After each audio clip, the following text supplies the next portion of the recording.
আজকের ব্লগটায় শেয়ার করব মাওয়া ঘাটে ইলিশ খাওয়ার অভিজ্ঞতা। তার সাথে থাকছে কি করলাম, কি খেলাম, কত টাকা খরচ হয়েছে তা নিয়ে। হ্যালো ভিউয়ার্স, আসসালামু আলাইকুম। আজকের ভিডিওতে আপনাদের সবাইকে স্বাগতম। আমরা হঠাৎ করে সিদ্ধান্ত নেই যে ঘুরতে যাব। সো কোথায় ঘুরতে যাব এরকম করতে করতে প্রথমে যাই লিফ লাউঞ্জে এবং সেখান থেকে চলে যাই মাওয়া ঘাট ইলিশ খেতে। রাত 11টায় বেরিয়ে পড়ি। এখানে সবগুলো রেস্টুরেন্ট আসলে সারা রাত ধরে খোলা থাকে।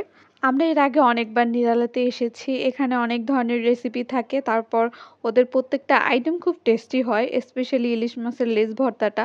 তাই এবারও নিরালাতেই চলে আসলাম।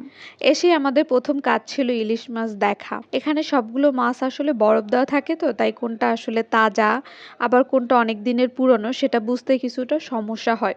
তাই অবশ্যই আপনারা মাছের চোখ, মাছের ফুলকা ভালোভাবে দেখে তারপর দাম দর করে মাছ সিলেক্ট করবেন। সো সেজন্যই আমরা এখানে মাছ দেখতেছি।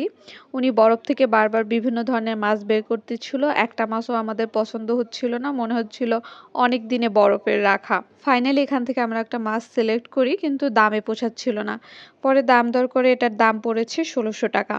এখানে কিন্তু ডেজার্টও আছে, যেমন দই, মাঠা। আমরা অলরেডি মাছ কাটতে দিয়েছি। যেহেতু মাছ কাটতে দিয়েছি তাই কি করব ভেবে পাচ্ছিলাম না। কিছুক্ষণ ছবি তুলতেছিলাম, আবার কিছুক্ষণ ওদের ডেজার্ট আইটেম দই টই এগুলো খাচ্ছিলাম। এখানে কিন্তু একসাথে অনেকগুলো ইলিশ মাছ কাটতেছে। শুধু আমাদের অর্ডার না, অনেকেরই অর্ডার ছিল। আর এত রাতেও এখানে কিন্তু মানুষের কোনো কমতি ছিল না, অনেক মানুষ ছিল। সত্যি বলতে কি, ওরা এত দ্রুত মাছ কাটতে পারে আমি দেখে কিছুটা অবাক হলাম। দাঁড়িয়ে দাঁড়িয়ে দেখলাম যে মাছগুলো খুব ভালোভাবে ক্লিন করতেছে এবং কয়েকবার করে নতুন পানি দিয়ে ধুয়ে নিচ্ছে। পাশেই বড় একটা কড়াইতে মশলা মাখানো ইলিশ বেগুন ভাজা হচ্ছে। কি যে দারুণ একটা স্মেল আসতেছিল। সম্ভবত সরিষার তেল দিয়ে ইলিশ মাছ ভাজছিল। আমরা ইলিশ মাছের সাথে বেগুন, সাদা ভাত এবং ইলিশ মাছের লেজ ভর্তা অর্ডার করি। আমাদের মাছগুলো কাটা শেষ, এবার ধোবার পালা। দেখতেই পাচ্ছেন চোখের সামনে ওরা মাছগুলো কিন্তু ভালোভাবে ক্লিন করে দিচ্ছে। এখানে 3-4 বার করে ওরা পানি বদলে ক্লিন করতেছিল।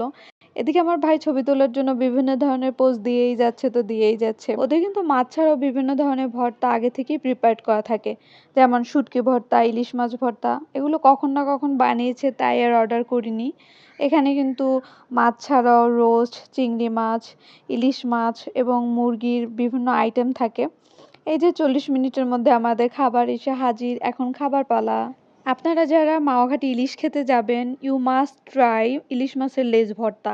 এটা এত টেস্টি ছিল, কিন্তু টেস্টি থাকলেও বাসায় এসে আমার কিন্তু অনেক গ্যাস্ট্রিকের সমস্যা হয়। এই যে দেখতেছেন, এইটা কিন্তু ছিল ইলিশ মাছের লেজ ভর্তা।